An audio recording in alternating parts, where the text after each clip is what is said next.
Show will go live in 5 seconds. 4, 3, 2, 1. Blog Talk Radio.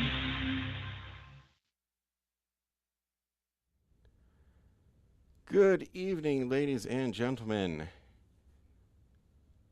We are live today, January 23rd, 2018. This is the Trucking with Authority show. For the next hour, consider me your navigator on your journey to success in the transportation industry. My name is Kenny Long. We can talk about anything here tonight, from getting started as a driver in the industry to buying your first truck, leasing to a carrier, or in this market, maybe you need to look at moving to a new carrier. Or we can talk about getting your own authority, even becoming a broker, finding direct shippers, working with load boards, dealing with the FMCSA, you name it. This is the show for you. We are streaming live on YouTube. We are streaming live on Facebook. And we are live on the phones on Blog Talk Radio. If you want to call in, call now at 917-889-9924. We have a lot of calls on the line already, which means we should have an exciting show because I did not push this show out like I usually do. So, for all of you that are listening, we can talk about anything. Call in now, 917-889-9924. Numbers at the bottom of your screen if you are watching, 917-889-9924. The recordings of this show will be going out on Thursday nights on L&J Radio. You can find that at lnjradio.com or find the L&J Radio channel on your TuneIn app. If you are watching this as you are driving, I encourage you to put down the Facebook stream, put down the YouTube stream, call the phones now, 917-889-9924. I will take all of the questions and comments from the phone lines first. If we have time towards the end of the show, I will see if I can get to the questions and comments from the social media platforms. But we've got a lot going on, a lot of callers on,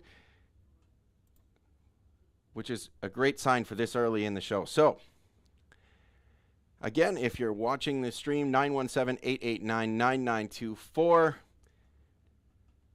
Keep your eyes on the road. Use your hands-free. Call the number. Please don't be watching the videos as you're driving. I love putting these videos out so that you have access to as much information as you can on as many platforms as I can. But the best way to listen while you're driving is to listen on the phones, 917-889-9924. If you have a question or a comment, anything you'd like to ask about the industry in general, especially as it pertains to the freight market, brokers, negotiations, the rules, regulations, record keeping, you name it, this is the show for you.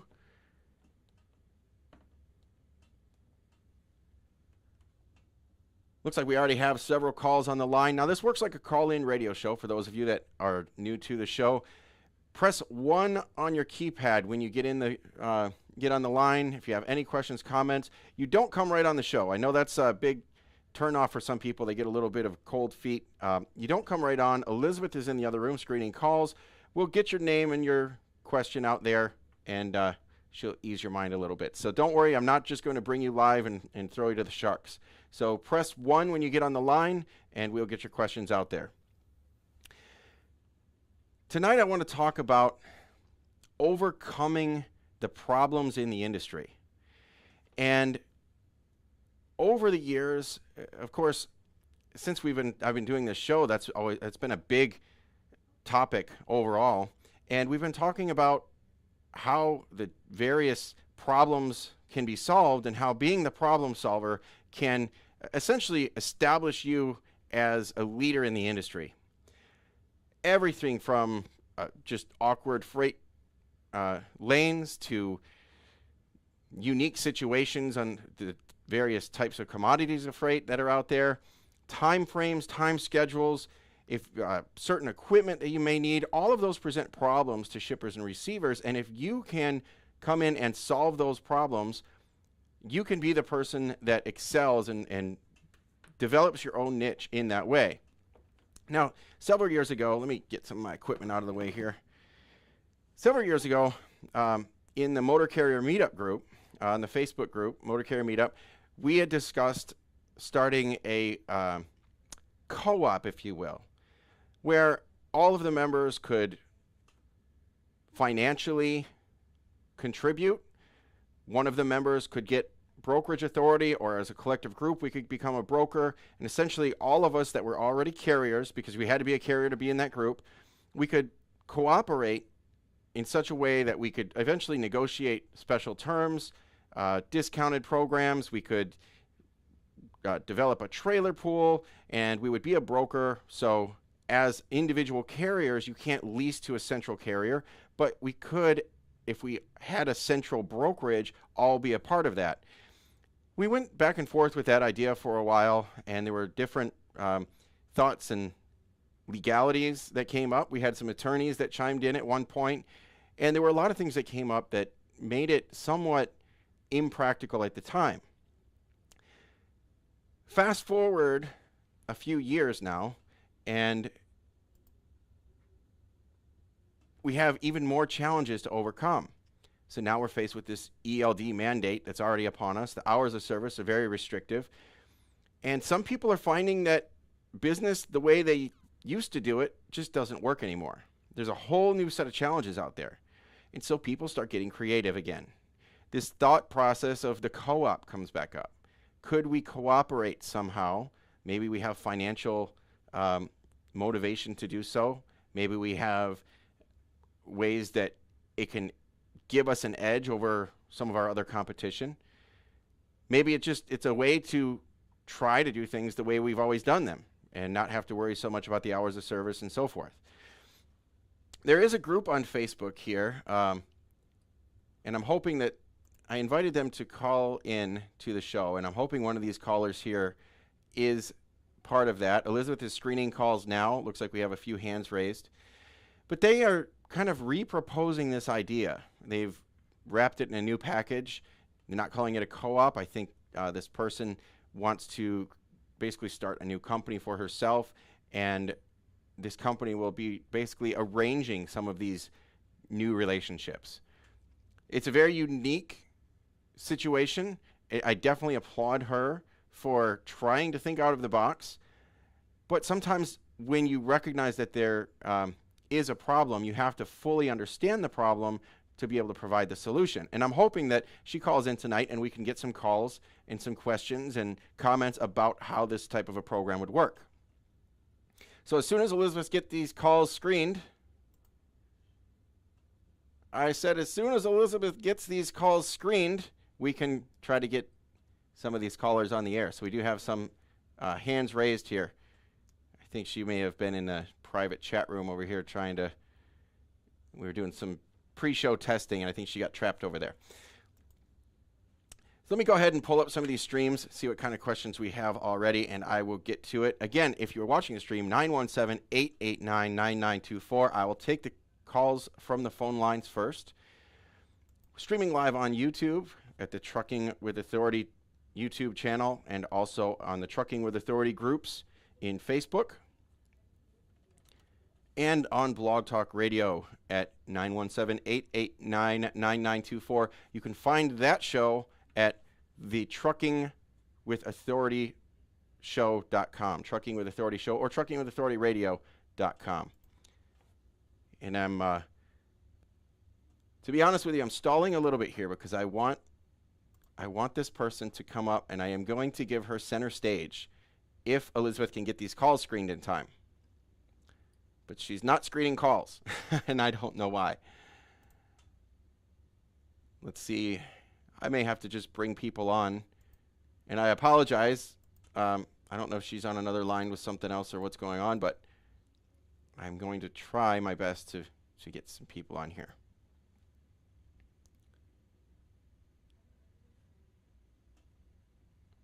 All right. While we're here, I have a couple questions that I do want to answer. I have some questions come in on email and Facebook. Roderick Ross, if you would like to call in, Rod, I think this would be the time to do it. So this is actually something that I've been working on myself for a while. and that is... Hey, Kenny. Yes. Roderick is actually the first caller there, the 804 area code, if you'd like to bring him on. All right, perfect. Let me do that now. Perfect. All right.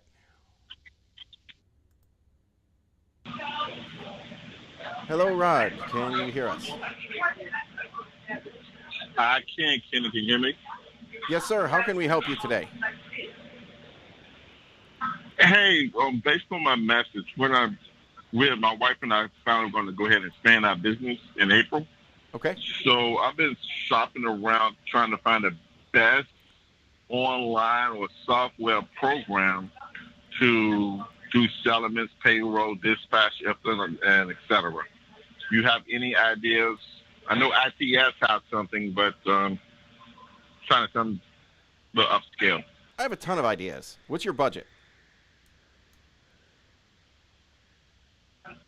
No limit. No limit. Okay. You'll regret saying that, as a matter of fact.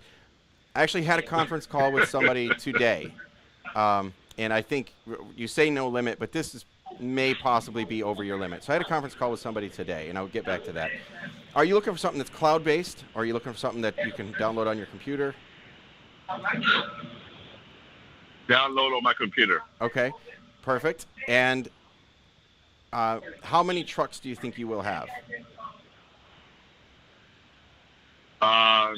15 to 20 for the year. 15 to 20. Okay, so you are moving into a higher level here. All right. Are you a member of NASDAQ? Yeah. Are you a member of NASDAQ? I was, and I opt out. I opt out. Okay.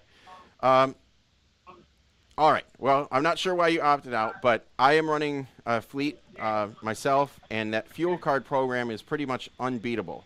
So that might be something, especially if you have owner-operators. When you start running a fleet, the fuel savings program over there, you start saving thousands of dollars, and I haven't found any other program that would touch it. So I always recommend NASDAQ for that program alone. But NASDAQ also has their version of a TMS. They call it Mystic. NASTC, N-A-S-T-C, is National Association of Small Trucking Companies. Mystic, which is their transportation management software, is MYSTC, managing your small trucking company, okay? And it's fairly decent for the price, actually. I've shopped around at several different options. It's fairly decent for the price. If you are using their fuel card especially, or Fleet One in general, it automatically pulls that fuel information in, and it's very good for driver settlements. That's the main reason I'm currently using it right now. It pulls that in, gives very itemized settlements. Now, it can get pricey because they pay, they charge per truck, roughly $30 to $40 per truck. The more trucks you add, the lower the price per truck goes. But, when you start getting into 15 to 20 trucks, expect, $300 to $500 a month just for that service. Now, it does integrate with QuickBooks, which is great. Most of the TMS systems out there will integrate with QuickBooks, so you'll want to have both sides of that. You need a transportation management system. You also need an accounting system. Most of these systems will integrate with QuickBooks to handle all that for you. QuickBooks is still the most recognized accounting software out there. So, that being said, right now I am using Mystic, but it's not perfect. If you ever decide to go and become a broker, it's lacking in that department. Now, it will handle it. And there is another question on here I'm going to lump into this. Nikki Johnson asks, she's a broker, should she separate her broker business from her trucking business, and why? And I'll come back to the reasons why, but absolutely you have to, really, per MAP 21, you have to have separate authority now. So you have to have a separate brokerage and a separate trucking company. They could technically be under the same roof, but for liability purposes and insurance purposes, you really need to have completely separate entities to run both of those. So when it comes to that, the TMS system gets more difficult because when you're running multiple companies, you have to sign out, sign back in, sign out, sign back in. Finding a company that kind of does everything is difficult. Plus, what I'm also finding is there are a lot of programs out there that are designed for brokerages, and they are phenomenal if you own a brokerage, but they suck when it comes to running a carrier. There's a lot of companies out there that are phenomenal and do a great job when you're a carrier, running multiple trucks, a fleet. They do a great job, do all the reporting you need, everything. But they suck when it comes to running a brokerage. So it's one or the other. Now, Mystic is pretty good at doing both, but you do have to log out, log back in.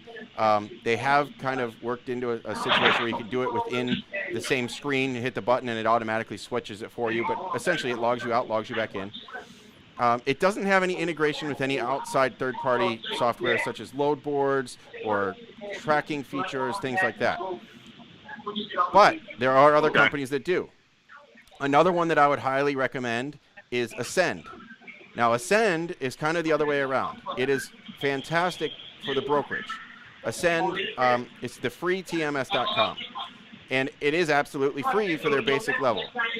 It's great for a carrier, or for a broker, rather. It's great for a carrier. Fantastic reports. It does sync with DAT, gives you all the rate information as a broker for bidding loads and so forth, booking trucks, signing up carriers. It's got great integration with different, it will eventually integrate with, Keep Truckin' and different things like that. And that's fantastic. And if you use the DAT load board, it will, they call it their connection, and you can be a contributor. So DAT will actually give you a discounted price. Plus, you can get 7-day rate averages. The only people they will allow to have 7-day rate averages are the people that are a contributor. So I have looked at using Ascend, but it is lacking on the carrier side. It does not have integration with fuel cards. The reporting for drivers is so-so. They're working on it, and it is a program that is they're continually developing it. So Ascend is something that you might want to look at. Those two are both cloud-based programs, okay? But the benefit of cloud-based programs is no matter where you are in the country, you can access those programs. Or if, not just you traveling, but if you have remote access and so forth, you have that. Now, for desktop-based, there's another program called, it's Fogline software. Foglines is very inexpensive, a couple $100. It's you download it once and you own it. You put it on your desktop, and it will run pretty good reports. It does all of your accounting. Really no need to sync with QuickBooks. As long as all of your accounting is trucking specific, it is really a full-featured program for that. But it is a little restrictive because it is, it's an inexpensive fleet, trucking specific program. So you'll find that when you start doing things outside of that realm, you start becoming the problem solver and new things come up. It's hard to work these new charges in. Okay. So Foglines is great. ITS, you mentioned, they're pretty good, but they suffer from the same issues as the others. They're good at one thing, but not necessarily good at everything. So those things are all $35. Ascend is $49 per month per user, not per truck. And so that's the other thing you come into. But notice everything I'm talking about right now is, $50 per seat or $150, or if you had a whole fleet of trucks of 15, 20 trucks, you're looking at $300 to $500, okay? You said your bank account was unlimited. So I talked to somebody today, and it is Acellos, and it's mile.com, Prophecy, and Prophecy is phenomenal. Can you repeat that? To find it, it's Mile, M-I-L-E, mile.com, and the name of the program is Prophecy. Now, they do have an online version, which is, a much more affordable way to go. It's $100 a month. But Prophecy, you don't just download it on your computer. You actually have to have a server for your office. And when you get into this level, this is not small business level stuff anymore. Now we're getting into professional grade, real software for running, a high level, advanced, level fleet. It does literally everything, okay? So integrates with your ELD devices. It will integrate with all the scanning apps that are out there. It'll integrate with QuickBooks. It'll integrate with, MacroPoint and all these different things. It has options for that. Everything is a plugin. Again, you have to download it on a server. You can purchase it and put it on an online server, so it's still, a cloud-based server, but you still own the software. But when it comes to cost, you know, by the time you get all the equipment and everything to run it, look at for 15 to 20 trucks and to have enough people operating it, you're looking at about a $20,000 investment. Okay. Now that for that type of software, that is entry level for a small fleet to step into that level of service. Okay, to step into the big league, so to speak. Okay, everything else is, you know, small business based, running a handful of trucks and trying to make that work. But when you step into that level, you could go into fleets of 1,000 and run that software forever. Okay, once you buy it once, it's yours. Now they do have upgrades, which could be a few $1,000s per year.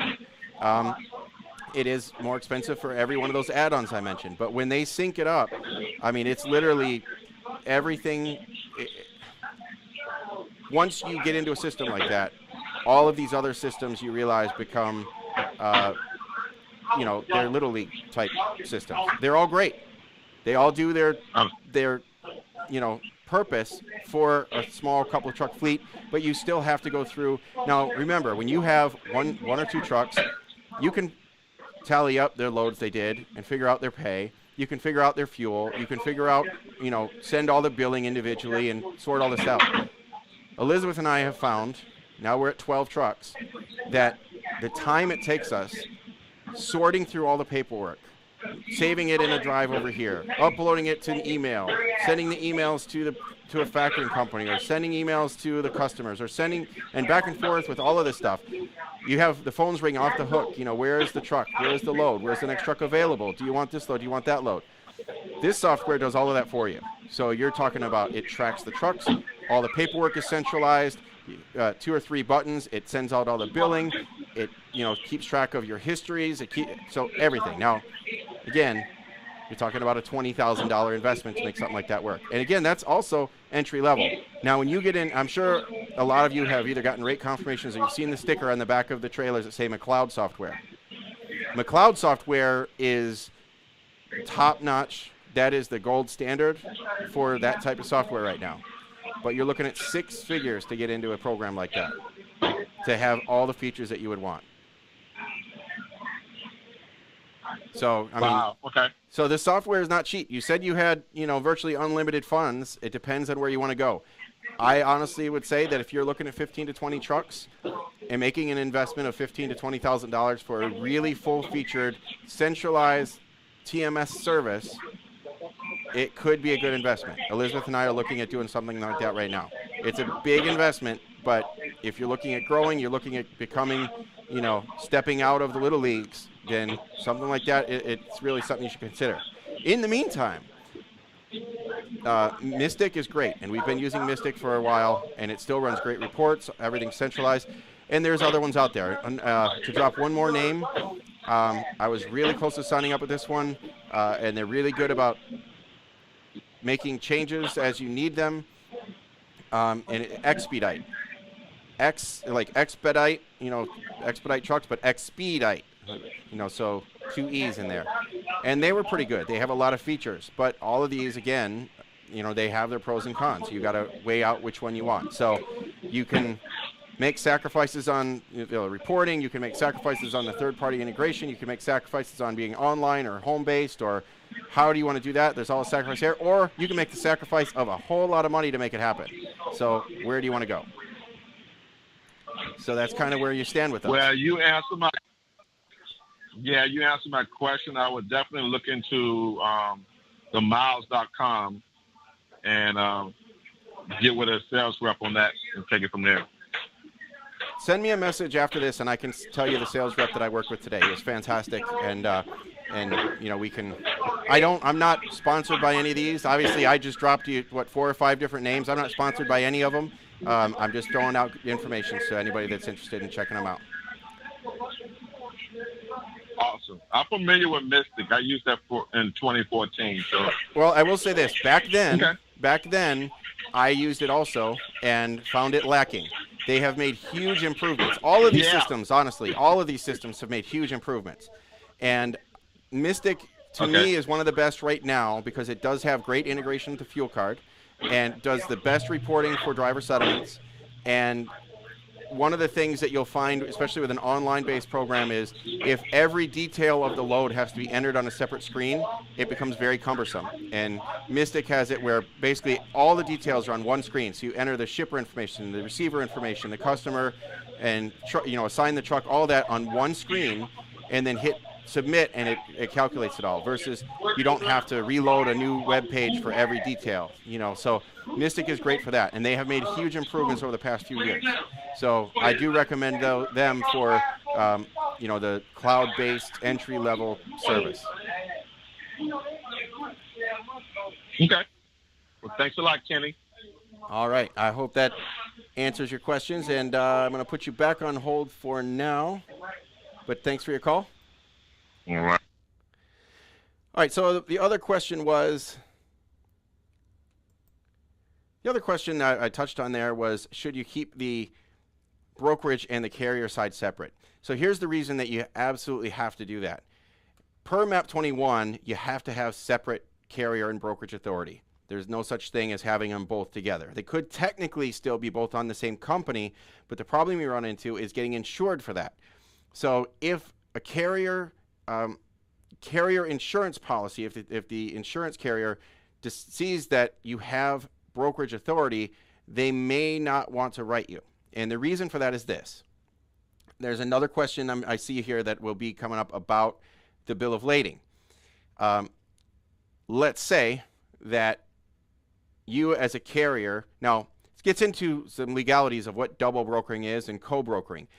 As a carrier, if you book a load and you tell the broker, the shipper, what have you, that you will haul that load and you'll put it on your own truck, as a carrier, you can do that. If you have a sister company that is a brokerage, you call the broker or the shipper, you tell them that you're going to put this on your truck. You cannot at that point then broker it out, because the carrier owns this load, essentially. For all intents and purposes, it's the carrier's load. The carrier cannot broker it out because the carrier does not have brokerage authority.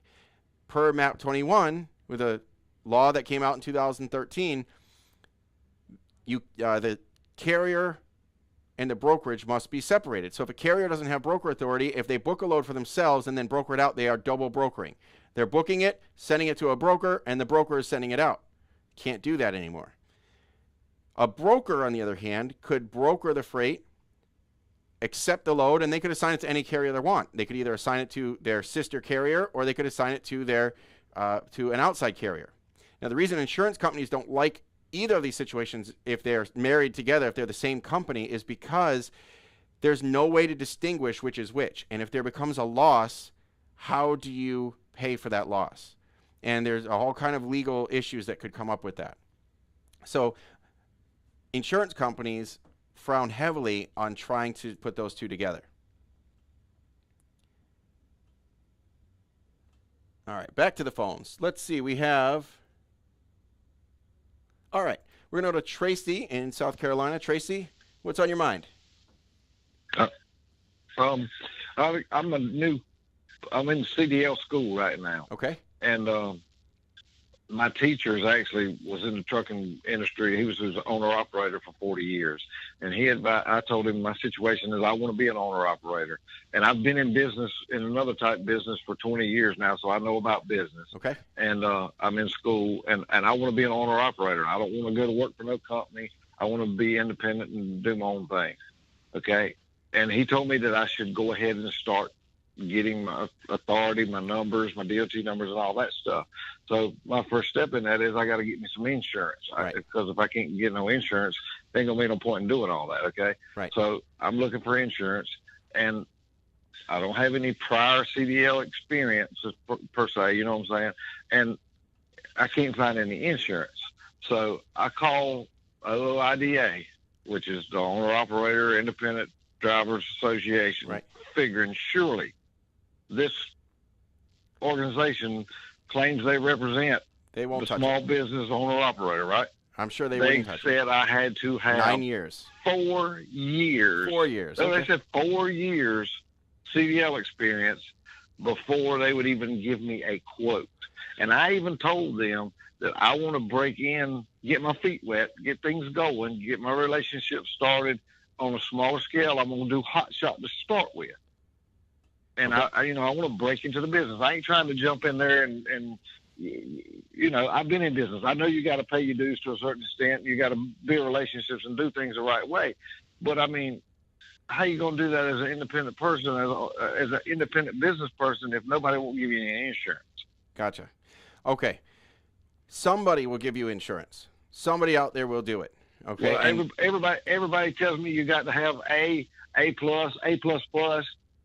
I mean, can you direct me to somebody that will give me some insurance, man? Sure. First of all, where are you based out of? Are you based out of South Carolina? Yes, sir. Okay.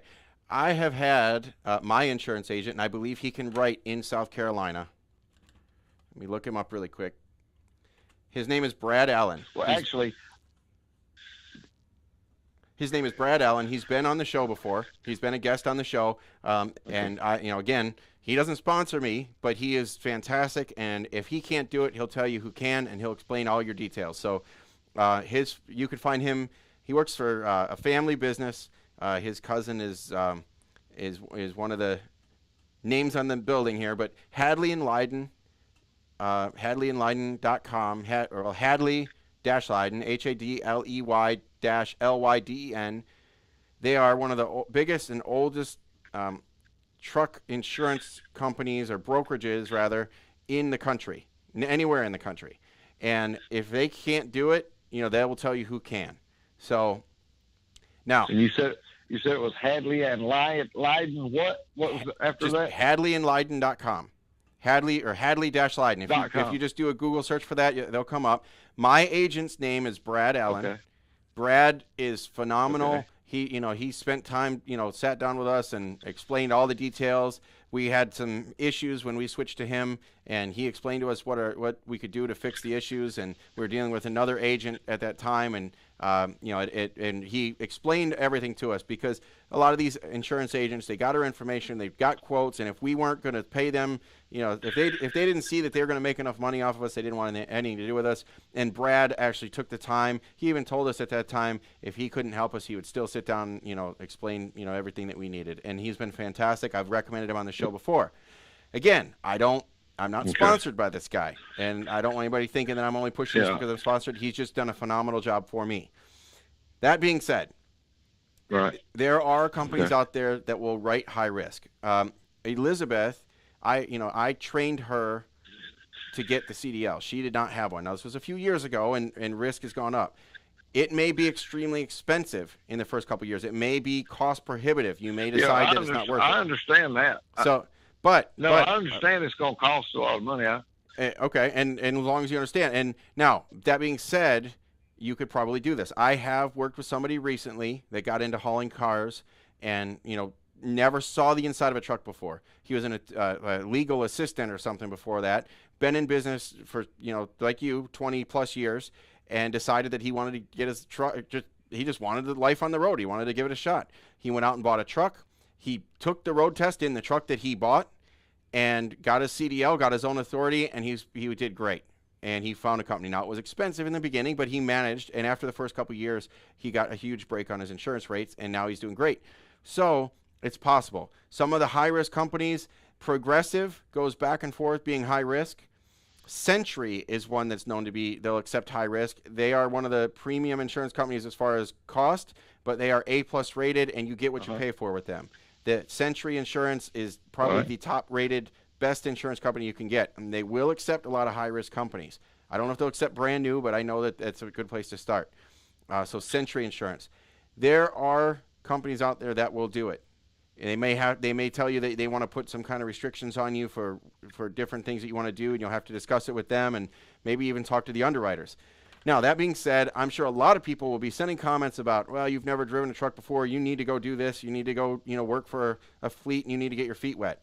I completely disagree with that, especially in your shoes. You said you've been in business for 20-some years. I can hear it in your voice. You're not, new at the business scene. Driving a truck is easy. Driving a truck is not a whole lot different than driving your car. It's just a little bigger. The business side of this, running the business, is a whole different animal. That's where I think people need to have, get their feet wet first. And it sounds like you already know the business side of it. I think you could be very successful at this. I think you could do great. The people I've talked to, that's why they fail, is the business side of it. Exactly. Because they have no business experience. They can drive a truck all day long, but if you can't run a business, driving a truck ain't gonna do you no good. Absolutely, and that's absolutely, I agree with you 100%. Driving the truck is the easy part. And, granted, it's going to take some practice. You're going to learn some things on the way. You'll probably break some stuff. I hope you don't get in any accidents because it will take some getting used to. I grew up on a farm, and I've drove big equipment, and I know that's not comparing to trucking, so don't take that the wrong way. But I grew up around trucks.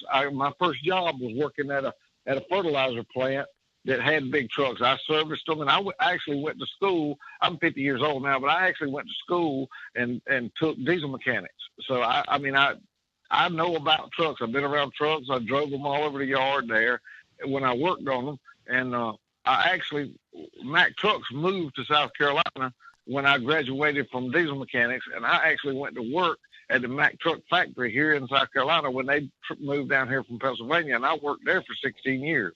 So, I drove them around there. I run them in the dyno booth. I've been around the trucking industry. And when they closed up in South Carolina and moved back up there, that's when I went into business for myself. So I've been around the trucking industry for a long time. And I think, you're familiar with it, and maneuvering in the tight spots and, in the yard and everything, that's really where you get your most experience anyway. Once you get on the highway, you just sit back and hold the steering wheel straight. So I think you'll be great. Driving the truck's the easy part, and running the business is really where you need the experience. Sounds like you have it. So I wish you the best of luck. I'm sure there's somebody out there that will insure you. It's just a matter of weighing out the numbers and hoping that, it'll be cost effective for you to do it. If not, you could still become an owner-operator, buy a truck, and lease to one of the carriers that can provide this insurance for you. And after a year or so of experience, then I'm sure you absolutely could do that. So it's not completely a lost cause if you just were to sign on with a carrier. And a lot of carriers offer a program where, the initial startup costs and so forth could be spread out over that first year or two anyhow. So it may not be a horrible idea to go that way. It all comes down to the numbers. And I think you could be great. And, that being said, I wish you the best of luck. So give my guy, Brad Allen, a call. Tell him your situation. And again, he may not be able to help you, but he should probably be able to tell you somebody that can. So best of luck to you, sir. All right, we are going to jump to Dave in North Carolina. Dave, welcome to the show. How can we help you? Yes, sir. How are you? Fantastic. What's on your mind tonight? Yes, sir. I've actually got a couple questions here. I'm in the process of getting my authority, plan to be out in the next couple months or so. As far as bookkeeping goes, as a one-man operation here, one truck, one trailer, etc., do you recommend just using a simple spreadsheet in Excel? Is it worth going ahead and getting like a software like QuickBooks? I guess what's your mindset there? Okay, so did you say you do have your own authority now? Yes. Well, it's in the process of being approved, but I've already applied and everything like that. Okay. Well, I would say that QuickBooks is a necessity. With one truck, you still have all your other expenses to operate on and to keep track of. QuickBooks really is a necessity. You still need to be able to create your invoices, track your accounts receivable, days to pay, all that type of stuff, and especially your aging reports. In this business, tracking your aging reports, the market right now is great. I mean, it's easy to get a great rate on a lot of loads, but the brokers are paying bigger percentages, losing their margins a little bit on this market.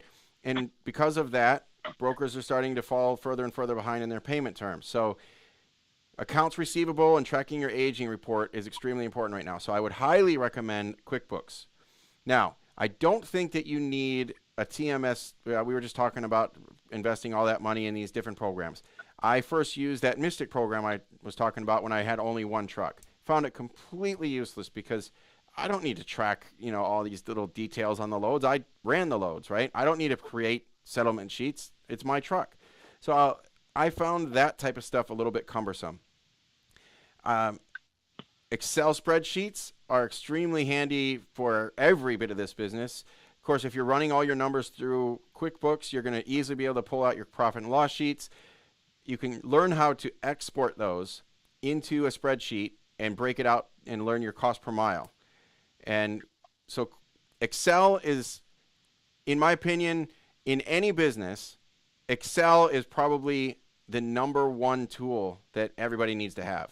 Or, if you're a Mac guy, Numbers or Google Sheets or whatever. But having a spreadsheet program that's fully functional, not just some cheap little program that you find for free or something. But these programs, these spreadsheets are probably the most important feature to have. So you could do a lot of that, tracking your mileage, tracking your what else?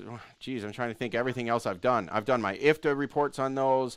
I have done my, I keep track of all my loads on those. In the beginning, when I used to do it just by myself, I would, write down the load number, the invoice numbers, and all that. Keep track. I even did my aging reports myself on those. You can, if you're good with spreadsheets and you can put dates in, you can make it so the little cells will show you a date when you invoiced it. The cell will turn red. It requires a little bit of programming, but it's possible. So that's what I would do. Okay. And then I've read online, and again, I mean, it's been on forums and everything, but I guess some accounting firms, and this sort of is a good segue to my next question. It sounds like some accounting firms can set up QuickBooks to customize it for like a trucking company specifically. Are you aware of that? Do you know about that, I guess? Yeah, absolutely. Now, QuickBooks is not trucking specific, but it's easily programmable to change all your categories. So you can, set your categories up for, all of the normal tax categories, such as your trucking revenue, gross revenue, your fuel costs, which is basically a cost of goods sold.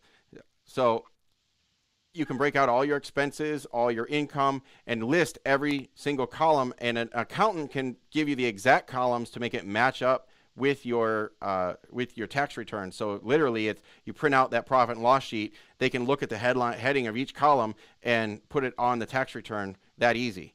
So certainly get with an accountant.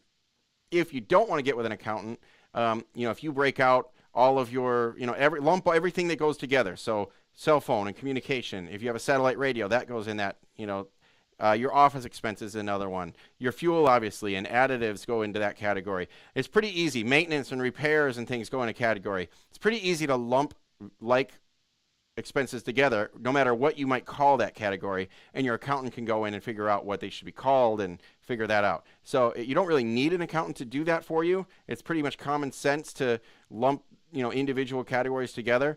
There might be a few things that you have questions about. QuickBooks has a feature where you can put it in a category called Ask My Accountant. And at the end of the year or end of the quarter, what have you, you can ask your accountant what category it should go in and categorize it that way. Once you do it the first year, you'll understand after that. But yeah, certainly if you find an accountant and you ask them, they'll either provide you with the categories they want you to set up yourself, or they'll do it for you. Got it. Okay. And then my last question, I'm a member of the Facebook group, I believe, and I want to say I saw a post a couple weeks ago of an accounting firm. I want to say it was out of Missouri. That somebody, it might have been yourself actually, that recommended it. Do you use them? Like, is that worth pursuing and getting more information on, or I guess, like, what are your thoughts there? Okay, so at my event that we put on in October, I had an accounting firm come out. They are specific to the trucking industry. Now, there are a few companies out there that do this. ATBS is one. Clifton Larson Allen is one. This company was Prickett, Cheney, and McMullen. Prickett, Cheney, and McMullen is based out of Overland Park, Kansas, right there near Kansas City. So I had Jeff McMullen come out. Jeff McMullen, he spent about an hour with us, and he laid it down. Now, I have listened to radio shows. I've watched all the different discussions on Facebook groups. I hear all this different stuff. And most of the people that were at my event all kind of came from the same channels and came from some of these organizations that I just listed. And when they started asking questions about the things that these other organizations did, this guy said, well, you shouldn't do that for this reason or that reason. And they said, oh, well, I heard about it here. This guy said I could. And he didn't just say, well, I'm an accountant, do it my way. That's what the attitude a lot of people would take. He didn't just say, I'm the authority in this, this is why. He actually sat back and off the cuff started answering questions. Well, this judge in such and such circuit court in the state of California said this, and such judge in the state of Vermont said this in this decision, and such court here in Kansas City, Missouri said this. So we determined from our experience that you should write it off this way. So it's not just an interpretation from a few different tax preparers, that come up with something like that. He actually knows the laws and the rulings behind it, which to me gave him a lot of credibility. There are a lot of people, you could go to TurboTax and get your taxes done, but who's going to stand behind you when, if you get audited? Who's going to explain why you wrote off things the way you did? Who will explain to you the rules and the laws the way they're supposed to work? That's why you should get somebody that really understands it. There are a lot of tax groups out there right now because of the new tax law. And what I'm finding funny is there are people that are claiming they're professionals and they're accountants and they've read the bills and they've read all this stuff and they're giving tax advice. The forms are not even out yet.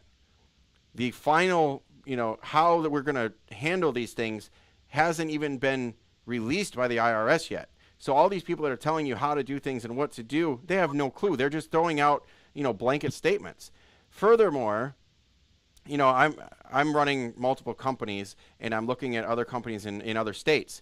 Well, I'm in Florida right now, and so I have S-Corps in Florida. I'm looking at S-Corp situations that are up in Tennessee. Tennessee is another no-income tax state, but they do tax you on investment income, and they consider an S-Corp income investment income. Well, that's 6.5%. And I'm getting a little off tangent here, but my point is this.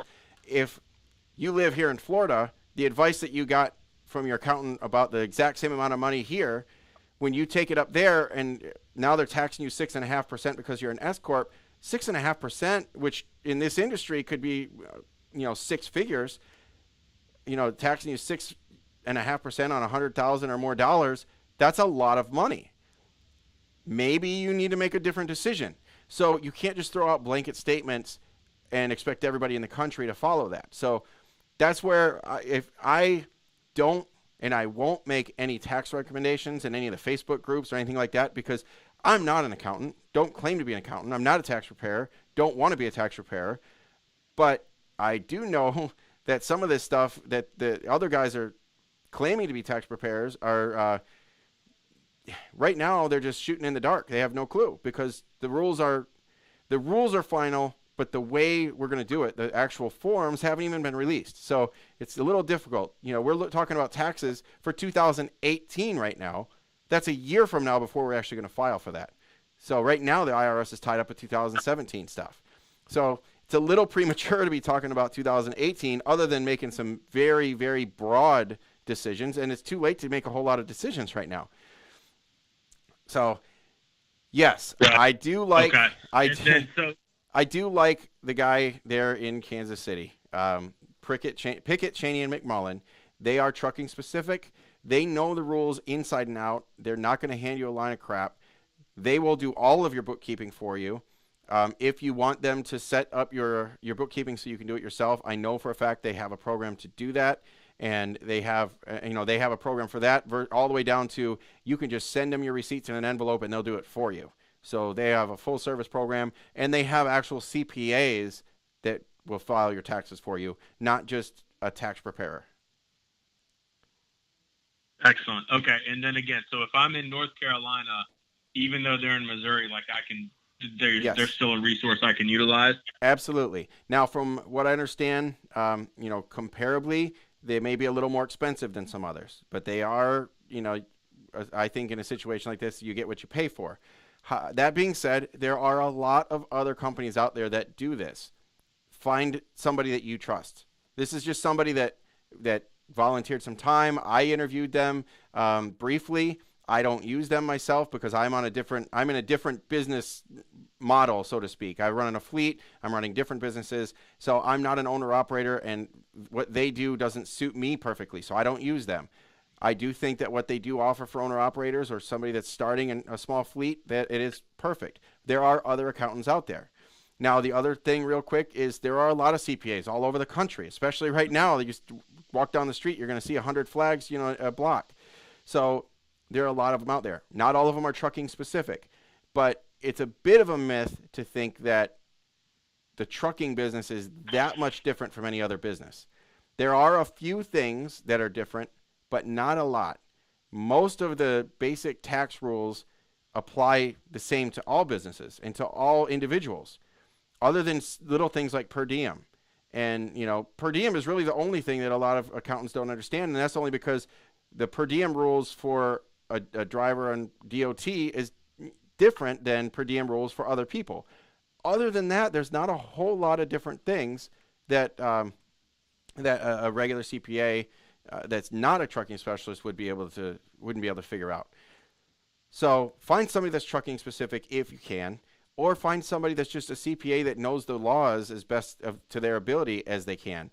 No matter what you do, there's always going to be somebody that's telling you you're doing it wrong, because the tax code is, tens of, it may even be hundreds of thousands of pages now, and there's always a different way to do it. And in an audit, depending on how aggressive the IRS agent wants to be, they'll find something wrong.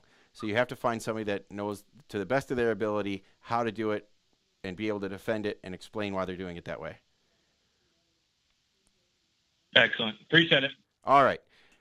Thanks, Dave. Thanks for the call. And I know I went on a rant there, but I'm seeing all this discussion lately on social media about the tax stuff.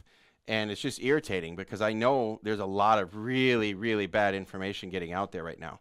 Just some of it just plain blatantly wrong. Some of it, they're making some speculations, and I tend to believe most of it, but none of it can be. I wouldn't bet the farm on any of it right now until you knew exactly what was going on. Again, not all the information is available yet. We're going to go to James in Washington. James, what's on your mind? Hey, Kenny, how you doing? Fantastic. How have you been? I enjoy spending half my day driving to go pick something up to have it taken off my trailer before I even leave the dock because they can't. They're not willing to put me down as a carrier on the BOLs. So you're one of those. You did it. Explain this. I know what you're talking Hell about, yes. but explain to me why and what happened here. All right. So I had a broker that I got this load through, C.H. Robinson, mm-hmm. and I go pick up this load in Portland today, and I get there and the shipping manager was looking to pick a fight. So it was a confrontation to begin with from the moment I walked through the door. It was just, she was not having a good day. I don't know what, but she was looking to fight somebody. And, I thought we had it all cooled down with some other issues. And then I asked her about the bills. I said, okay, since you're in a hurry to get out of here, are the bills ready? So I can sign them, go over them as they're loading the trailer. Oh, no, we can't do anything. I said, well, okay, do you need my carrier name so you can write them up?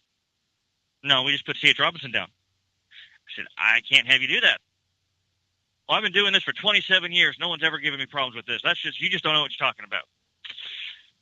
And I tried to explain to her, and I tried to even explain to her what my carrier agreement even specifically says, which says that I will not list C.H. Robinson as a carrier on any bills. Right. It's amazing how many people don't read their carrier agreements. Yeah. And you're preaching to the choir on that one. I know. Hey, I've done that too. I started off ignorant and I learned, but the carrier or the C.H. Robinson, their sales rep, the sales rep and then the broker sit 3 cubicles away from each other. So shipping manager's on the phone with the sales rep, the broker's on the phone with me. I'm standing in the office with the shipping manager, and everybody's on speakerphones, and you can hear everybody yelling. And they weren't happy. I finally said, take it off my trailer. She was almost done. She had 2 pallets left to put on. I said, take it off. You aren't going to abide by your carrier agreement, and you're not going to abide by the rules and regulations of, which would make this load illegal for me. Right. And they got so pissed. This lady, the manager or the account manager, is wanting to put my carrier on a blacklist for C.H. Robinson so we can never haul from him again. I'm just waiting to dare her. I'm waiting to see that happen, because I will be making some phone calls to some attorneys to go over how illegal that would be and how much I really want to own a brokerage. I so want to own a brokerage, Kenny. I do own a brokerage, and I talk to Elizabeth about this all the time. I just asked in one of the Facebook groups, who uses those electronic onboarding programs, because if you use that type of a program, you don't have the option to edit anything. You don't have the option. Most people don't even read it, and those programs are there because they know people don't read it. If people read the contracts, there would be no way that those programs would be. I mean, can you imagine buying a house and then they send you a DocuSign form and you can't change anything? You don't want to, negotiate anything. Oh, yeah, here, just sign here and you're good. Don't read it. Don't worry about it. Just sign it. Nobody would do that. Nobody's going to buy a car without reading what they're doing. Actually, surprisingly, most people do. Buying a house and a car, a lot of them don't read the paperwork. Well, okay, maybe those are bad examples. But we're talking about our society's to the point that way. We're talking about hundreds of thousands of dollars of risk. Hundreds of thousands, because the load value could be hundreds of thousands of dollars. You could literally do hundreds of thousands of dollars of freight. There are people in the Facebook groups complaining because they didn't read the contracts, and the brokers are holding, in some cases, hundreds of thousands of dollars. I have a good friend that was put out of business because during one of the contracts said that, I'll just summarize the problem. The contract had right of offset, and the right of offset means if there's a claim, they can hold any money they owe to you, and indefinitely until the claim is settled. Well, it could be a potential claim according to their contract.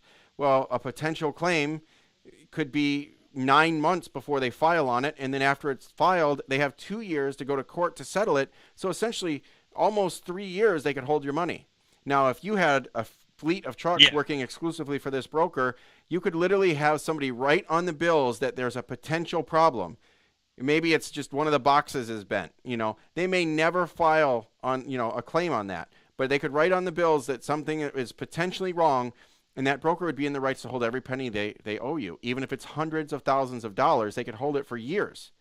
And that happened to a friend of mine, put him out of business. And, that type of thing, all it takes is a red pen to cross that line out. Now, the issue that you have, and this kind of goes back to what we were talking about with why brokers and carriers need to be separate. When a broker is listed as the carrier of record on the bill of lading, a couple of issues can happen. One, it was C.H. Robinson may or may not, they're probably not double brokering, but they could possibly be co-brokering this. But a lot of times you'll see another carrier listed and they won't change it. Well, the carrier may very well be double brokering. So the shipper thinks it's going on that carrier's truck. They don't want to change it because that's the carrier that they said. But if you get into an accident or something and there's a loss, what insurance company covers it? I have seen cases where the shipping manager goes, "Oh, well, I just filed a claim with C.H. Robinson." I said, "Yeah." They turn around, file it with me, and then my insurance company tell them to go fuck off because I'm not listed on the bills. Yeah, try to watch your language for me though. But yeah, I'm sorry, I completely forgot. Yeah. But yeah, that is the point there. So, they essentially the second your insurance company won't cover because you're not the carrier of record on the bills.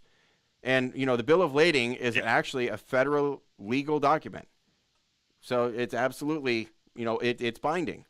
Now, most carrier agreements that you sign will say something to the effect of you're not supposed to have the brokerage listed, but if they are listed, they'll have a disclaimer that it's just for the convenience of the shipper and so forth. But yes, absolutely. And you're not the only one that I've talked to that has had the trailer unloaded because the paperwork wasn't right. Matter of fact, one of the gentlemen in my company, one of the owner-operators with me, because of paperwork issues, and it was a different issue, but because of paperwork issues, he wouldn't do it, wanted the shipper to unload the truck, and the shipper actually was so demanding about this, actually called the sheriff department and had an officer come out. And so the deputy got out there, looked at everything, and said, he doesn't have to take that load, unload it. So absolutely, these contracts matter. I don't care what anybody says, and these companies, especially now, with the rates the way they are, there will be so many companies looking for ways to save money. And if they don't have to pay you, they won't. If they can file a claim and save some money that way, they absolutely will.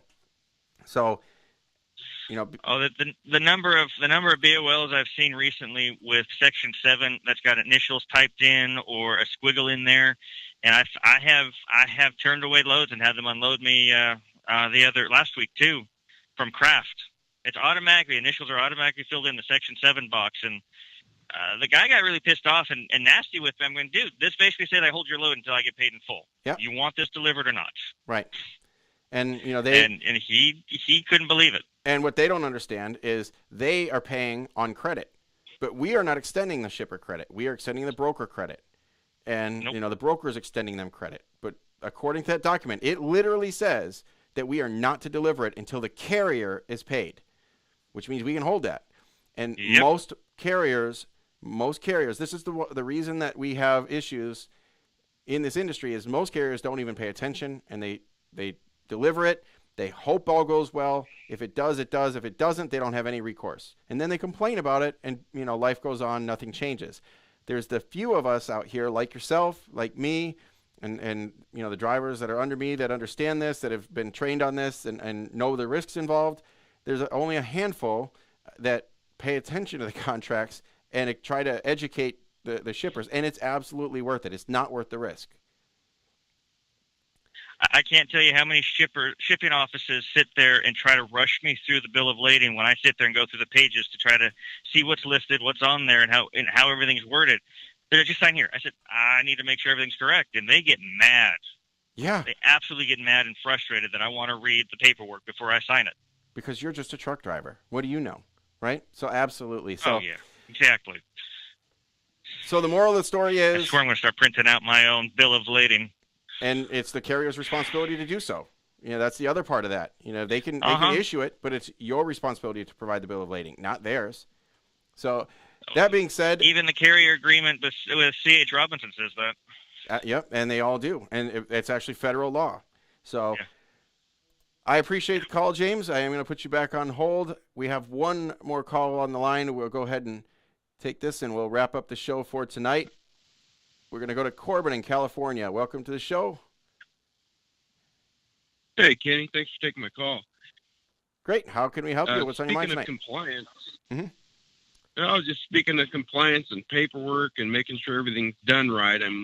I've got that good problem where I'm adding a truck to help me out with all my loads. I'm getting behind, and I'm trying to figure out the best way to do it as far as making sure I'm complying with every little,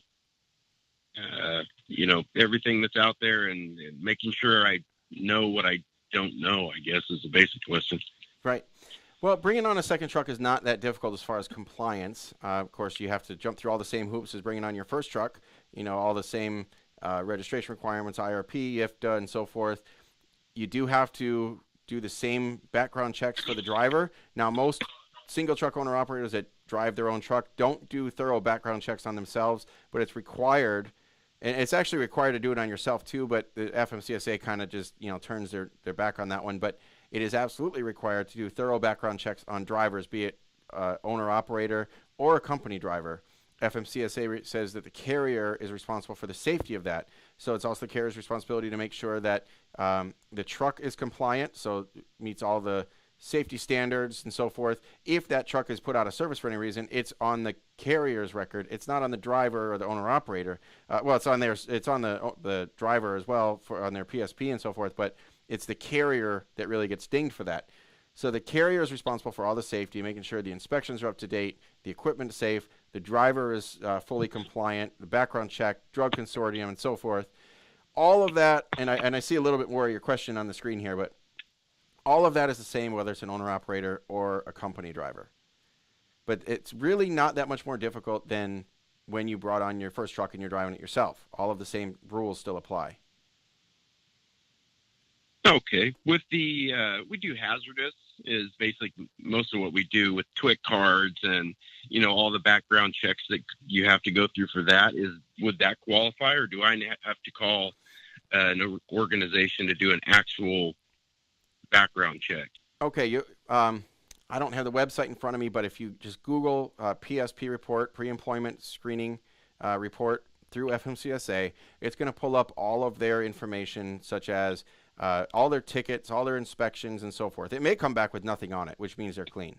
But I have seen one of these reports come back, a PSP report. The application said that they had a great motor vehicle record, nothing was a problem, and when their PSP report came back, it said that they had drug-related issues. We'll leave it at that, which essentially, if I had hired that driver without pulling that PSP report, and they went out and, any time ever, really ever, in the history of working with me, if they got into an accident and hurt somebody or killed somebody, I would probably go to prison for hiring somebody without doing the proper background checks, because the information would certainly come up. And that in this day and age, the attorneys would say that I should have known better than to hire somebody like that, and it's my fault that that person was hurt or killed, right? So doing the background checks is extremely important. Now, the PSP is one thing. You also are required to contact all of their employers for the past 3 years if they were in a DOT safety sensitive, in other words, if they were enrolled in a drug consortium program, and get the history of that. So that would give you if they were involved in any preventable accidents, or if they failed any drug tests that were not reported somehow, the carrier that they previously worked for would tell you that. So that's also required. Okay. Now, is there some company that has a list of these, or would I find these on the FMCSA website, like a 1, 2, 3, do this, do this, do that? Well, the only way that you're going to know this is, number one, if you pull their PSP report and they happen to be inspected in somebody's truck, it's going to tell you who the carrier was. So that's one way. Other than that, you kind of have to take the driver's word for it and see, who they said they worked for. Now, it comes up that if there was a gap, they have to explain that there was a gap. So if there was a year of time frame where they say they were unemployed, they have to explain why they were unemployed. Otherwise, they have to tell you that they worked for such and such company.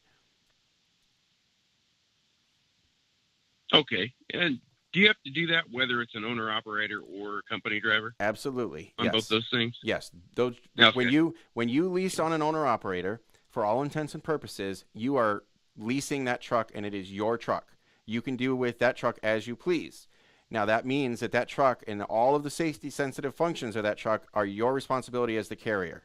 It is your truck to do with it. Now, no different than if you went down to, the Freightliner dealer and you leased a truck or you bought a truck. It's your truck in the same, for the purposes of this law, it is your responsibility. So that driver is your driver in the same respects as any company driver or so forth. That driver is your employee, even though you're paying them as a contractor. They're a contractor employee, but it's your responsibility to make sure that driver is compliant. Has to be on your drug testing program. You have to do all the same background checks, and you have to have the driver file for that driver. Okay, so that's going to be basically the same, responsibility-wise for me, whether it's a company driver in my truck or he's his own entity in his own truck. I still got to keep track of him because I'm directing his movements. Yes. I guess is the trick there. Yes. Now, your question, the pros and cons of owner-operator versus company driver. Now, the pros and cons really are not in the compliance side, because the compliance side is going to be the same for either, because you have to still do the background checks. You're still responsible for the safety. You still have to make sure the trucks are maintained. All of that is your responsibility. The pros and cons come in with the costs associated with that and the opportunities. Now, one myth is that owner-operators cannot be and this is a myth. This is not true, that owner-operators cannot be force dispatched. That's absolutely not true. This is your truck. The owner-operator has the right to work for whomever they want to work for, okay? Which means they can work for you, or they can work for any other carrier. All they have to do is peel the stickers off the door and go down the road and work for somebody else. But as long as they are working for you, if they choose to work for you, they have to do the work that you tell them to do. Now, they have to do it the way that they want to do it. In other words, you can't force them to buy fuel in certain places and force them to use, your equipment and force them to do a lot of things like that. But you can say, this is the load that I need to have delivered. You deliver it. And if you don't want to deliver it, you have to go work somewhere else. This is their job. This is what I'm hiring you to do. So you can force dispatch somebody. That is a common myth. A lot of people think that owner-operators cannot be forced dispatched, and that's incorrect. Now, the pros of an owner-operator are this. The owner-operator buys the truck. They front the money to buy the truck, whatever that takes. They are typically responsible for the maintenance costs of the truck.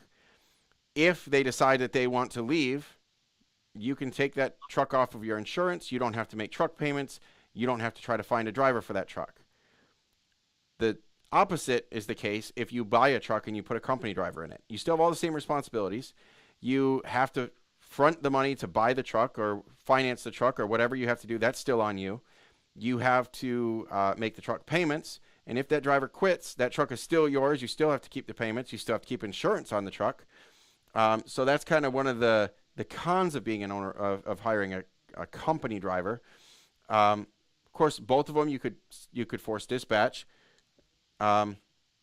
Most of the time with an owner-operator, they expect the freedom of not having to be forced dispatched, but that doesn't, there's no law protecting you for that, or protecting them rather for that. So a lot of times that to keep them happy, you don't want to force dispatch them. An owner-operator, again, tends to take better care of the equipment and care of the load. They literally have, a stake in the game. They literally have skin in the game. In other words, they have a financial stake in making sure that the load gets there, and they have a financial stake in making sure the equipment's not torn up, because if it's torn up or damaged, it's their truck or equipment that they're tearing up. So, typically, right. And that's more of a, driver preference kind of a thing. But overall, those are the pros and cons of both. Now, taxes is another one. The tax returns. Now, it's kind of a catch-22. You either pay them as a contractor so you don't have to pay tax on it, but contractors typically make a little bit more, or you pay them as a company driver, but then you have to run them through payroll and do the withholdings and all that kind of stuff. And then it ends up equaling out. By the time you make the truck payments and you pay for the driver and everything else, there's not necessarily a whole lot more profit in having a company driver. It really depends on, the rates. One thing with the company driver is, with an owner-operator, you could put them on a mileage-based program, and then it doesn't matter. They don't care where they go, because they're always making the same money no matter what. Most of the time, they want to be on a percentage base or something like that. With a company driver, you are in complete control of everything that driver makes and does and everything, and you can tell them what to do, how to do it, where to fuel. They can buy fuel, with the way you tell them to buy fuel, all that type of thing all comes back to you. So you have more control over the profit that you make. So that has a little bit of a pro to it. But really it comes down to what is best for your operation and the goals that you're trying to reach. Yeah, that's what I'm running up against, just the list of pros and cons. If it's a company driver, I'll make a little bit more money, actually quite a bit more money because of the hours. But if I pay, if I get an operator, paying percentage and making sure the guys, because it's not a lot of miles, but the trips are busy. It's California, so insurance is high. You're in LA, San Diego, Bay Area, all that stuff you deal with. You just brought something else up that I need to throw in there. In California, the employment rules are horrible as far as, the responsibility for the employer. In California, you have to be very, very careful about making sure they get paid for the breaks properly, make sure that, all that, and make sure they get their minimum wage and all that, because you're based out of California. These drivers are going to be working in California, it sounds like.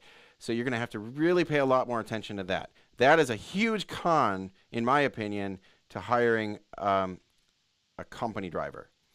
On the flip side of that, also in California, with a contractor, an owner-operator, almost every owner-operator company in California has been sued because owner-operators were too controlled, and FedEx lost a case, Swift lost a case, Walmart lost a case, because owner-operators were getting treated as company drivers. The rules in California, being based in California, with work in California, are very, very strict. So I warn you to do a little more research on that. Talk to an accountant, because really those issues are payroll type situations. Talk to somebody that can explain that to you a little better. California rules, when it comes to employees and contractors, that changes everything. I would move. That's the answer to that one. I would move. You're not the first person to say that. I've gotten quite a few lawyers that have said, so you're moving to Texas, and then call me. We can do this, no problem. Yeah, the freight's here, and the house is here, and the kids are here, and the family's here, so we're working out of here. I get it, but just make sure that you talk to an attorney, talk to an accountant, make sure you're doing it right. The rules there are, California is a whole other country when it comes to rules, so just be very careful. Right. The other option was hiring an owner-operator like myself who's got his own authority, just a LLC, S Corp, the whole shebang, his own equipment, and having him haul, say, maybe 3 weeks out of the month for me exclusively, and then have him go haul for somebody else completely different. Does that change up the whole control issue? Not necessarily. While they're leased to you, they still have the same issues. An owner-operator could do that at any time. They could work for you today and work for somebody else tomorrow. That's the right an owner-operator has. By IRS rules, they have to have that ability. But, the way the FMCSA works, you have to put them on your insurance. You have to put, your name has to be on the door. They could peel those stickers off and work for somebody different every single day if they wanted to. It wouldn't necessarily be cost-effective. But you essentially, as an when you hire an owner-operator, you essentially just become their customer. But the rules, as far as all of the other stuff, don't really change. If you had somebody working for you one day and you made them do things your way and you broke the rules there in California, you may have to pay them as an employee. Now, again, it's California rules. It's different in other places. Right. Yeah. That the regulations are insane. I was wondering about going interstate, and just getting the interstate authority changes up so many of the payment rules as far as employee drivers. If you just went, okay, we're going to go all in on employee and did it that way. Well, it changes some rules, but not drastically, because the employees are based out of California. You are based out of California. If their point of origin is out of California, I think California still requires. Now, again, I'm not in California and I'm not up to date on these rules, and I'm not an accountant. But I think California still requires you to treat them the same way, even if they leave the state, because they're still working for you. And at the end of the day, you write a check. And when you write the check and you sign that check or initiate their deposit, you're doing it from home base in California. They work, for all intents and purposes, that's where they work. Right. Yeah. Okay. So today, if you were going to do this, you had to hire somebody here to do some stuff. Who would you call, or where would you start looking? Where would you start looking for employees or a driver? No, for the compliance. For the compliance?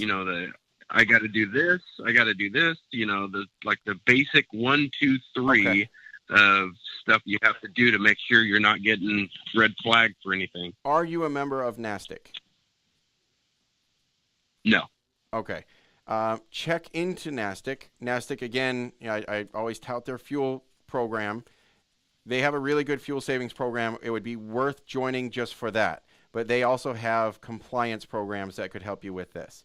And they have, attorneys and so forth. OOIDA also could be a good resource. They have people that if you're a member, a lot of their advice, is free, and you can ask the right people, and they can, if they can't do some of this stuff for you, I'm sure they could tell you where to go. So those would be 2 resources to kind of get started. Now, if you were not in California, I would say that you could do a lot of this stuff on your own. But being in California, I really think you need to find the right people, the right advice. Also, for the payroll side of things, I would contact whoever you want to have, do your taxes and so forth.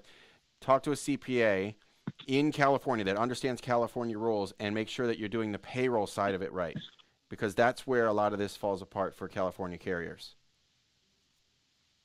Right. Yeah, you can get hung up big that way. Years later. Absolutely. Yep. So that being said, Corbin, I appreciate the call, and I am going to put you back on hold. We have a lot of questions that were coming through on the social media sites. I'm going to just blow through a few of these.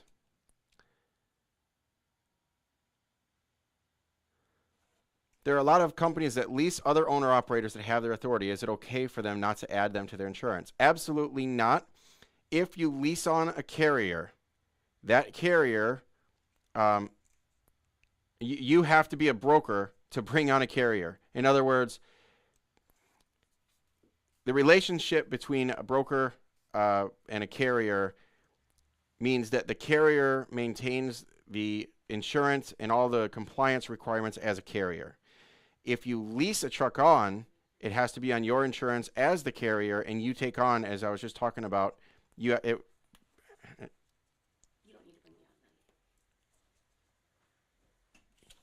me on. And Elizabeth had something to add to that. I'm going to go ahead and bring her on the air right now. No, that was it. Okay. I just wanted to make sure you addressed that. Elizabeth wanted to make sure I addressed that issue. So now, there are carriers out there that are discussing bringing on, for example, they'll lease you on for 20%. But if you have your own authority, they'll lease you on for 10%. That is actually not even legal to lease you on unless they're a broker. Essentially, they become like some kind of a dispatch service, but you're working under them. They're booking the loads for you. They're getting paid, and they're cutting a settlement check for you as if you were leased to them. Not legal at all. They would have to be a broker in order to do that. All right. We have a whole lot of questions here. I'm not going to get to them all. Let me just flip through a few of these and see if I can get some of this answered.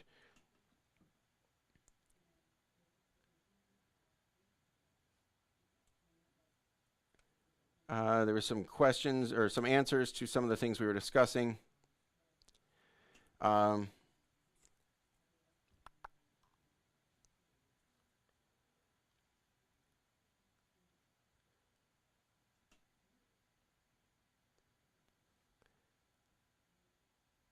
And Elizabeth is in the discussions here as well. She's following through, and if you have any questions along the way, she'll find you some. She'll find some of the answers and post the links to some of the questions that were answered. It's Pickett, Cheney, and McMullen was the accounting firm out of Kansas City that I recommend. Fogline Software, we got a thumbs up for that. They're pretty good. And let me check over on the YouTube side. See if we've got stuff over there.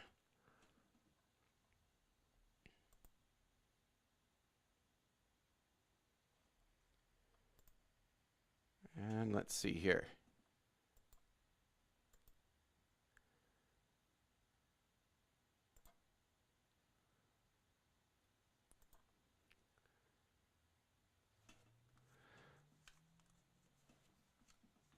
How do you know what you know? What is your source on computer programs and software? No one on YouTube discusses this.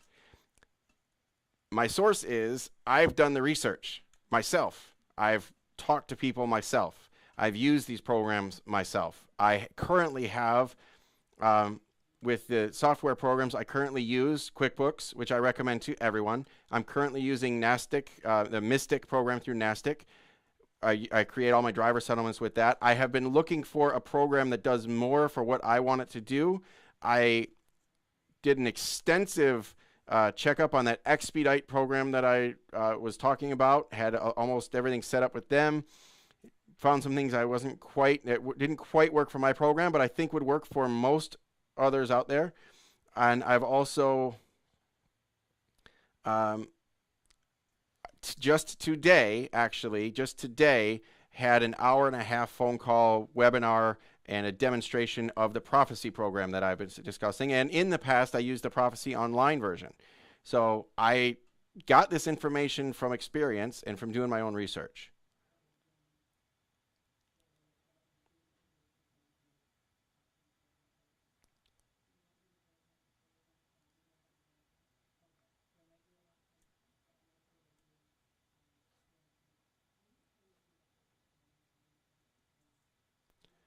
All right. What if it's in the contract that there's no forced dispatch? And that all comes back to the contracts that the owner-operator sets up with the carrier. All right, so I'm going to wrap things up in the last couple minutes with how I started the show.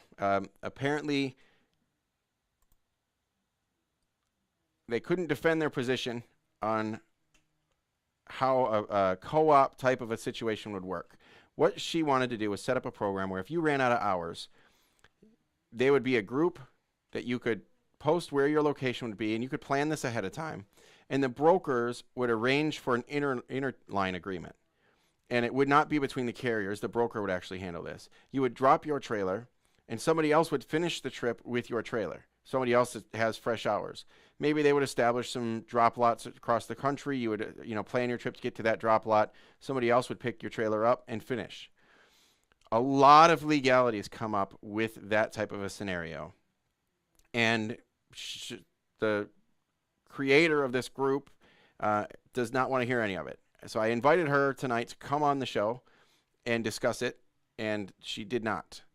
So I will reach out to her again and see if she is willing to explain what she's trying to accomplish. Now, I understand where some of the issues are, but I don't know if she understands what the full extent of the problem or the legalities behind it are. And I would love for her to come on and explain it to all of us. And so that was the invitation I opened up the show with, and apparently fell on deaf ears. It didn't happen.